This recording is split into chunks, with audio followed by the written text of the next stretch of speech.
सन्माननीय सदस्य सचिनजी कल्याण शेट्टी. अध्यक्ष महोदय, आज या पुरवणी मागणीवर बोलण्यासाठी मला संधी दिलात, मी आपला आभार व्यक्त करतो. अध्यक्ष महोदय, कृषी विभागाच्या पुरवणी मागणीवर चर्चा करत असताना बाब क्रमांक 31 पोस्ट क्रमांक 27 या आपल्या शासनाने अध्यक्ष महोदय मागील हा 1.5 वर्ष असेल, त्याच्या अगोदरचा 2.5 वर्ष असेल, आपला शासन हा बळीराजाच्या पाठीशी राहणारा शासन म्हणून आपल्या शासनाची ओळख आहे. आपलं सरकार काम करत असताना शेतकऱ्यांना बळीराजाला केंद्रबिंदू मानून हा सरकार आपला काम करत असतो. अध्यक्ष महोदय, आपण जर बघितलात मागील काळामध्ये वीज बिल माफ असेल, 7 HP वरील मोटारींचं वीज बिल मोफत असेल, कर्जमाफी असेल, सोलर पंप देणं असेल, दिवसा वीज द्यायचं प्रमाण असेल, मुख्यमंत्री बळीराजा पाणंद रस्ता योजनाची घोषणा करणे असेल, मागील 4 वर्षामध्ये सर्वाधिक पीक विमा अतिवृष्टीचे पैसे आपल्या शासनाने दिले. अध्यक्ष महोदय, इतिहासातील सर्वात जास्त 1000 कोटीचे यांत्रिकीकरण या आपल्या सरकारने केलं. PM किसानचा हप्ता दिला, राज्य शासनाचा केंद्र शासनाचा दोघांचा मिळून.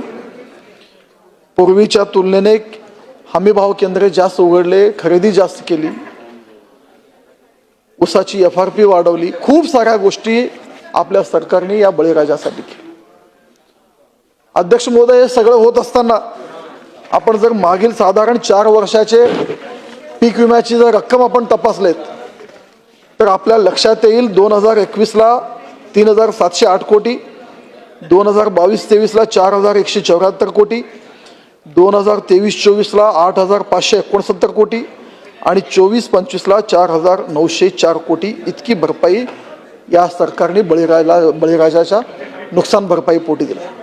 पण अध्यक्ष महोदय, आजचा ह्या वर्षीचा जर आपण बघितला तर फक्त 1623 कोटी रुपये आपल्या शेतकऱ्यांना मिळाले. त्यातील ही जवळपास 900 कोटी रुपये हे एका जिल्ह्याला गेले आणि उर्वरित महाराष्ट्र हा 729 कोटीमध्ये विभागला गेला. आपलं शासन हे बळीराजाच्या पाठीशी राहणारं शासन अशी ओळख असताना, एवढी सगळे कामं करत असताना अध्यक्ष महोदय, ह्या 5 पैकी जे 4 ट्रिगर जे प्रधानमंत्री पीक विमा योजनेचे मध्ये आपण बदल करण्यात आले, माझी आपल्या मार्फत सरकारला कृषी मंत्री महोदयांना विनंती आहे की कुठंतरी ह्या गोष्टीचा नोंद व्हावा की हे 4 ट्रिगर, हे 4 निकष बदलले आणि पीक विम्याची रक्कम ही जवळपास 25% आत मागील 4 वर्षाच्या तुलनेमध्ये ह्या वर्षी झाली. अध्यक्ष महोदय, आपण जर बघितलं हे 4 ट्रिगर काय होते, 4 निकष काय होते, ह्या 4 निकषामध्ये अध्यक्ष महोदय, पाऊस खोळंबला, पेरणी नाही झाली आणि 25% पेरणी झालीच नाही, 25% पेक्षा जास्त पैसे, 25% पैसे ह्या शेतकऱ्यांच्या खात्यावर पूर्ण मंडळात जमा व्हायचे. अध्यक्ष महोदय, हंगामातील प्रतिकूल परिस्थिती आली, पेरणी झाल्यानंतर पावसाने ओढ दिला आणि पिकाची उगवण जर नीट झाली नाही, अशा परिस्थितीमध्ये सरासरी उत्पादन क्षमतेच्या 50% पेक्षा कमी जर अंदाज आला तर त्याही वेळी 25% अग्रिम पूर्ण मंडळाला दिलं जायचं. जेव्हा स्थानिक नैसर्गिक आपत्ती यायची, अतिवृष्टी व्हायची, गारपीट व्हायचा, अशा वेळी सुद्धा 72 तासाच्या आत तक्रार केलं तर त्यावेळी रक्कम शेतकऱ्याच्या खात्यावर जमा व्हायची.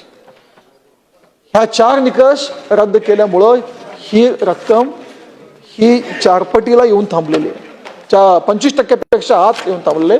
तर अध्यक्ष महोदय, मी कृषी मंत्री, माननीय मुख्यमंत्री महोदय, दोन्ही उपमुख्यमंत्री महोदयांना विनंती करतो की एवढं सगळं आपण शेतकऱ्यांसाठी केलेलं आहे, मागील 4 वर्षे भरभरून दिलेलं आहे, पण केवळ हे 4 ट्रिगर आपण रद्द केल्यामुळे शेतकऱ्यांचं नुकसान भरपाई ह्यावेळी त्या प्रमाणात मिळालेलं नाही.